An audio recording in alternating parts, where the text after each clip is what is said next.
Maintenant, il nous reste à retourner dans UX et nous allons améliorer un petit peu l'affichage dans un premier temps. Donc, je vais aller dans équipement. Vous savez faire normalement. On va dans display et on va essayer de modifier l'icône, par exemple, pour équipement. Qu'est-ce qu'on va pouvoir mettre par exemple ici? Qu'est-ce qu'il y a comme liste? On va laisser la liste équipement comme ça. Sinon, on va mettre ça, par exemple. Et puis, dans réservation, je vais faire la même chose. Simplement, au lieu d'avoir l'icône bar chart, je vais, par exemple, mettre... est-ce qu'il y a booking? Pour le moment, j'ai pas. Alors, je vais mettre par exemple cette icône-là. Alors, pour que ce soit un peu homogène, je vais prendre le PC rempli, ou plutôt un stylo, c'est peut-être plus simple. Je vais dire que la réservation, c'est ça. Ok. Je vais faire save. Et une fois que j'ai fait ça, je vais attaquer la création de la dernière vue. Donc, je vais cliquer sur New View. Je vais choisir calendar. Je vais l'appeler, euh, donc cette vue, on va l'appeler planning.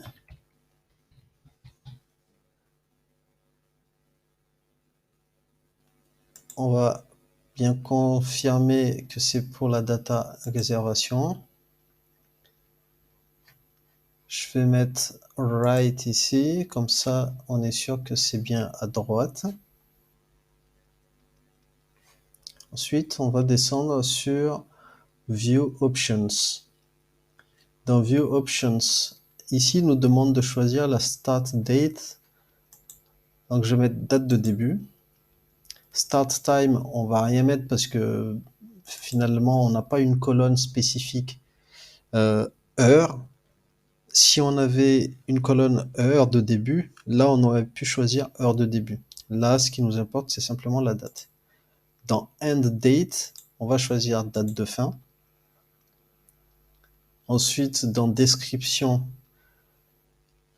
au lieu de mettre... Donc là, ici, on a deux possibilités. Soit on affiche, regardez bien ici, soit on affiche le choix de l'équipement, soit on peut également mettre le nom de la personne. Par exemple, ici, j'ai Matt, j'ai Joe, et catégorie, on va mettre choix équipement. Voilà. Default view, donc on reste sur month, donc le mois. Je vais aller dans display. Et ici, je vais mettre calendar. Je vais choisir par exemple cette icône. Et voilà, j'ai terminé. Donc là, je vais faire save. Si vous voulez aller plus loin, vous pouvez encore personnaliser. Donc si je clique ici, par exemple, je peux aller dans brand et puis choisir une vue plutôt dark, donc un thème dark, et puis personnaliser un petit peu. Par exemple, je vais mettre ça, ou ça, peu importe. Choisir ça, modifier l'app logo, et puis choisir de faire ça, faire save. Dans localize, si vous voulez que le bouton, par exemple, edit, vous pouvez mettre éditer, vous pouvez mettre nouveau, pardon, nouveau, supprimer, vous pouvez mettre sauvegarder ou enregistrer, sauvegarder, ici je vais mettre annuler, ici je vais mettre effectuer,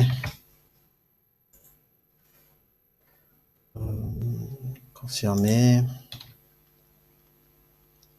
Voilà. Enfin, vous pouvez modifier autant de texte que vous souhaitez. Là, vous avez vraiment tous les textes qui sont dans AppSheet, en fait, vous pouvez le modifier là. Je vais faire Save. Et on va juste revoir un petit peu niveau réservation ce que ça fait. Donc vous avez maintenant sauvegardé ici. Je prends nouvel ordinateur portable. Donc je vois bien qu'il y a un message là. Si je veux par exemple personnaliser ce texte-là et le mettre en rouge, bien évidemment, vous pouvez le faire. Il suffit d'aller dans Format Rules, vous créez New Format Rules, Reservation, Conditions. Ici, vous savez que vous avez mis une condition pour la colonne message. Si je mets message non disponible, si je mets is not blank, message, là, je vais faire comme ça. Donc je vais faire save. Format this colonne, donc là je vais mettre message non disponible et je vais mettre une couleur rouge et je vais également formater en mettant que c'est en gras. Donc là je vais faire save